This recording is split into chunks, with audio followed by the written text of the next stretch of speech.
Graphics system, ঠিক আছে। এই লাইনটা কাজ করে আইডি লাইন।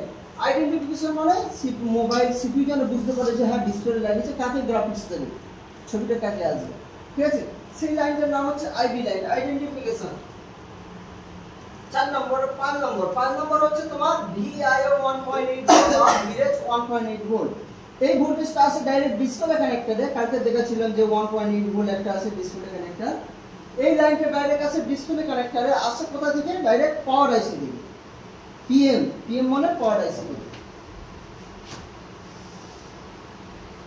এখানে আমরা যদি জিআর চেক করি, জিআর ডিসপ্লে কানেক্টরে জিআর যদি চেক করি, জিআর পাবো 300 থেকে 900 এর মধ্যে, ঠিক আছে। আর ভোল্টেজ যদি চেক করি 1.8 ভোল্ট। ভিএসএল বা আরেকটা নাম দেয়া থাকতে পারে এভিই, দু রকম নাম, একই লাইন দু রকম নাম। কোন জায়গায় কোন মোবাইলে ভিএসএল লেখা থাকে, কোন মোবাইলে এভিই বলে লেখা থাকে, ঠিক আছে। ভিএসএল মানে নেগেটিভ ভোল্ট, মাইনাস ভোল্ট। এখানে আমরা জিআর যদি চেক করি, জিআর পাবো আমরা। ভোল্টেজ যদি চেক করি, ভোল্টেজ পাবো আমরা -5 ভোল্ট বা -6 ভোল্ট। ভোল্টেজ আমরা চেক করতে গেলে আমাদের লাগে কিসে? রিভার্স সাইড আর ফরওয়ার্ড সাইড, ঠিক আছে। রিভার্স যখন আমরা জিআর চেক করি, জিআর চেক করার সময় আমরা কি রাখি? রেডটাকে গ্রাউন্ডে রাখি, ব্ল্যাকটাকে টার্গেটে রাখি। ভোল্টেজ আমাদের চেক করতে গেলে আমাদের লাগে রেডটাকে টার্গেটে রাখা হয়, ব্ল্যাকটাকে গ্রাউন্ডে রাখা হয়, ঠিক আছে। ভিএসপি বা এভিডিডি একই লাইন, নাম দুটো, ঠিক আছে। ভিএসপি আমাদের ভোল্টেজ, ভিএসপি আমাদের আছে +5 ভোল্ট বা +6 ভোল্ট, +5 ভোল্ট বা +6 ভোল্ট। যদি আমরা জিআর চেক করি, জিআর পাবো 300 থেকে 900 এর মধ্যে, 300 থেকে 900 এর মধ্যে। আর এর যদি জিআর চেক করি,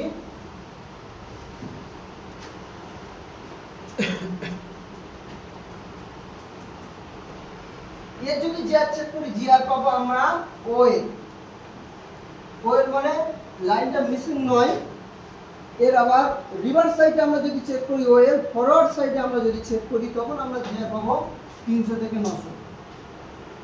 রিভার্স সাইড আর ফরওয়ার্ড সাইড মানে বলছি না, যেটা আমরা রেডটাকে গ্রাউন্ডে রাখি, ব্ল্যাকটাকে টার্গেটে রাখি, ডাইরেক্ট মোডে জিআর চেক করি, ওটাকে বলা হয় রিভার্স সাইড, ঠিক আছে। যদি ঘুরিয়ে ধরি, ব্ল্যাকটাকে যদি গ্রাউন্ডে রাখি, রেডটাকে টার্গেটে রাখি, এটা হচ্ছে ফরওয়ার্ড সাইড। দু রকম ভাবে আমাদের লাইন ট্রেসিং করতে হয়, একটা হচ্ছে রিভার্স সাইডে, একটা হচ্ছে ফরওয়ার্ড সাইডে। রিভার্স সাইডে আমরা চেক করি জিআর, ফরওয়ার্ড সাইডে আমরা চেক করি ভোল্টেজ, ঠিক আছে। যখন ভোল্টেজ চেক করি আমরা রেডটাকে টার্গেটে রাখি, ব্ল্যাকটাকে গ্রাউন্ডে রাখি। ঠিক এই লাইনটা ভিএসএম বা এভিই লাইনটা যদি আমরা রিভার্স সাইডে রেডটাকে ডাইরেক্ট মোডে রেডটাকে যদি গ্রাউন্ডে রাখি, আর ব্ল্যাকটা যদি এই রিভার্স ভিএসএম মানে এই টার্গেটে রাখি, সেই জায়গাটা আমরা পাই ওএল, ঠিক আছে।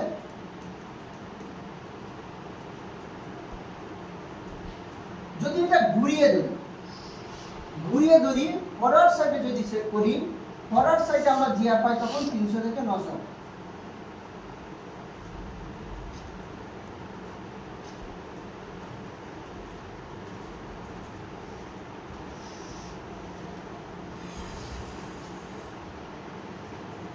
এই কটা লাগে